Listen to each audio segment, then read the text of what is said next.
亲乌俄军已将夺取巴赫穆特视为进一步夺取顿巴斯工业区的垫脚石。就在双方战事焦灼之际，瓦格纳集团与俄军高层之间被曝矛盾升级。瓦格纳的老板叶夫根尼·普里戈金公开炮轰俄军高层无作为，几次的抗议不仅没能改善该集团缺乏弹药的困境，而且有可能让瓦格纳成为俄军兵败巴赫穆特的替罪羊。据报道，普里戈金近日向俄军总部的指挥官写了一封信，其中再次谈到了瓦格纳急需弹药问题。但就在第二天，普里戈金本人派出的代表发现自己无法进入俄军总部，询问后得知他被取消了通行证，禁止进入俄军总部，只能傻傻地站在 NVO 总部门口。普里戈金收到消息后也是一脸懵逼，随即发怒宣称瓦格纳集团一定会找出原因，到底是普通的官僚主义问题，还是瓦格纳遭遇了背叛？话语里充满了愤怒与讽刺。同时，普里戈金还指出，瓦格纳雇佣兵目前在巴赫穆特面临的不利局势，不给弹药和掩护我们侧翼，那我们就一起完蛋吧。甚至在谈及瓦格纳军心不稳问题时，普里戈金说道，瓦格纳雇佣兵的所有成员都意识到了弹药不足的问题，并且知道是谁导致了这个问题，并且俄罗斯一旦在战争中被击败，瓦格纳很可能会被克里姆林宫当成替罪羊。对此，俄罗斯军方尚未就瓦格纳雇佣兵代表被取消进入 NVO 总部通行证问题作出解释。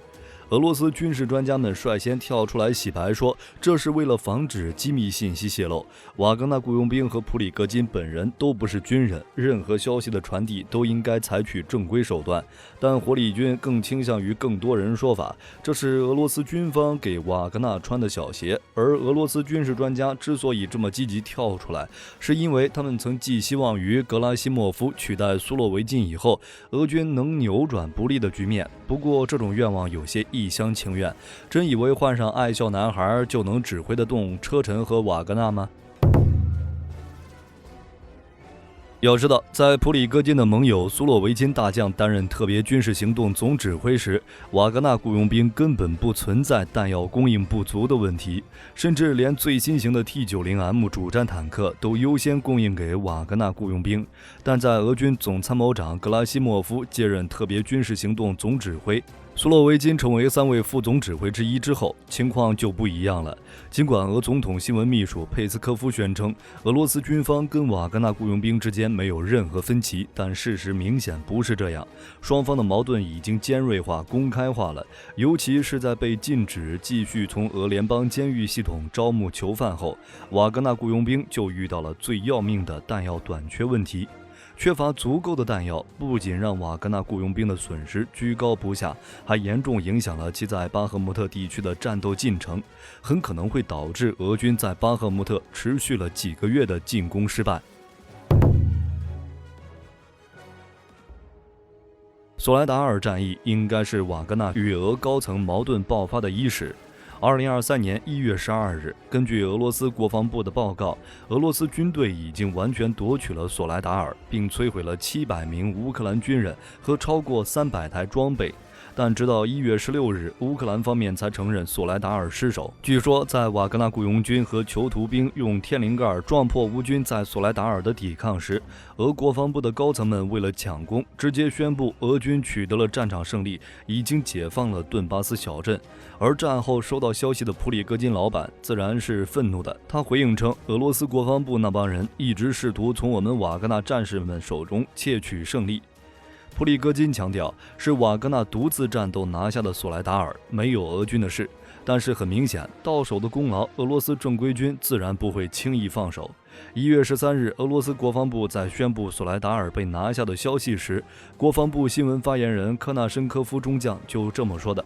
在索莱达尔攻势中，俄罗斯军队的导弹兵、航空兵等发挥了重要作用，而地面进攻则是由俄军空降兵、特种部队等完成的。科纳申科夫的讲述是只字未提瓦格纳集团，这和普里戈金再三强调瓦格纳包打苏勒达尔形成鲜明的对比。值得注意的是，这次事件爆发的时间很有意思。1月11号，爱笑男孩布格拉西莫夫担任前线总指挥后，然后俄军1月13号宣布攻克索莱达尔，仿佛是在说这都是爱笑男孩指挥有方一样。不过随后被普里戈金打脸，俄国防部不得不发布澄清声明，试图去澄清普里戈金的指控，并特意指出是瓦格纳雇佣兵战士取得了对索莱达尔镇的进攻胜利。不过这好像没什么用，即便有俄罗斯总统新闻秘书佩斯科夫亲自下场澄清，驳斥了坊间流传的俄罗斯国防部领导层与瓦格纳集团之间矛盾与不和的谣言，但事实就摆在眼前。瓦格纳缺少弹药是真，在巴赫穆特永远顶在最前线是真，俄军高层开始的抢军工也是真，而如此强调团结稳定，不摆明了此地无银300两吗？而诸如此类的俄内部矛盾还有很多，除了一直存在弹药供给不及时和抢攻问题外，剃须令也是一个比较令人费解的军令。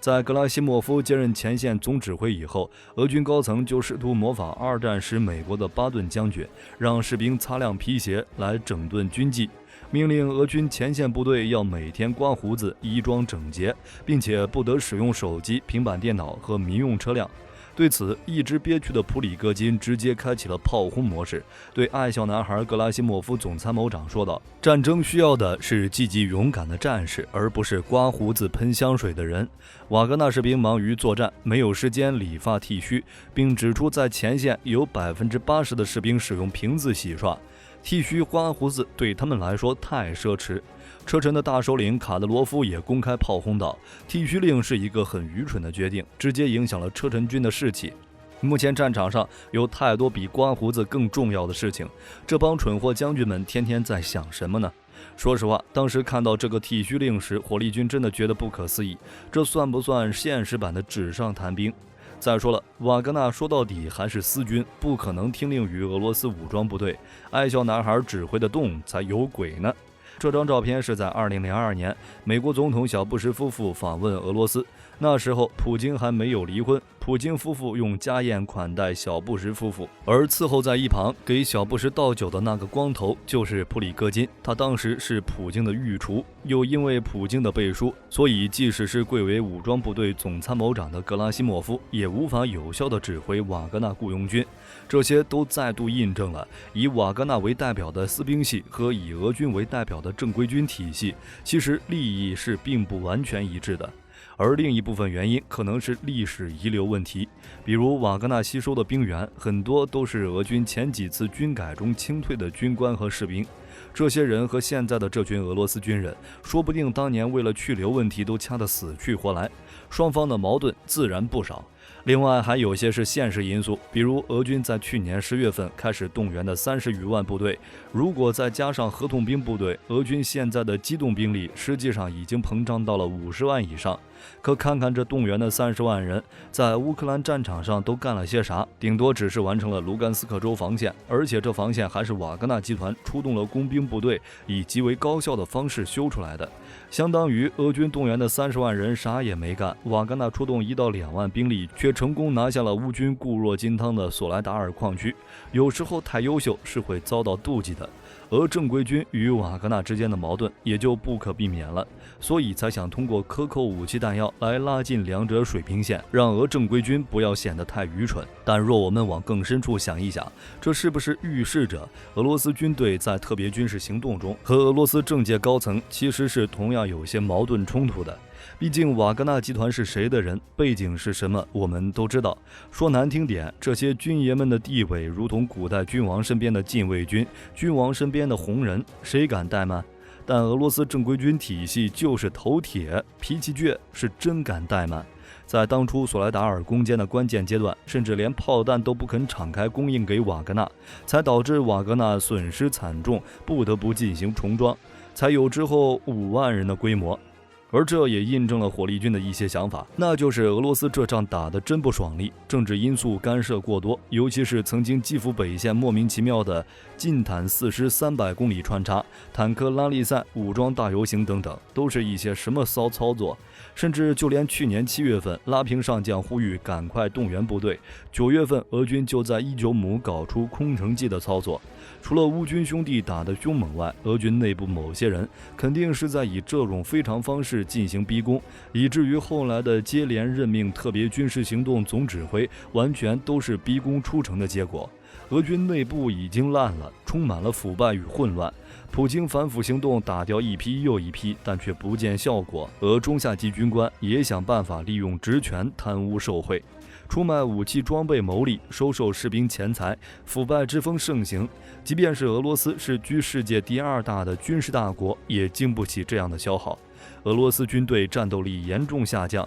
再也不是那个所向披靡的苏军了。目前前线的亲乌部队就是个大杂烩，什么中央军、杂牌军、藩镇军和千军，鱼龙混杂，各行其事，并且相互争夺主动权。在这样的环境下，格拉西莫夫的一些命令必然遭到抵制，哪怕命令是对的，可又有谁听呢？最后，我们再彻底了解一次这支被俄正规军排斥的神秘部队吧。瓦格纳集团创立于2014年，至今已有9年。该集团属于私人机构，是俄罗斯餐饮业寡头叶夫根尼·普里戈金创建的。这位普京大厨与克里姆林宫关系密切，集团主要成员为特战队员、通信专家、战术顾问、伞兵、特警、飞行员、炮兵、突击队军官等等。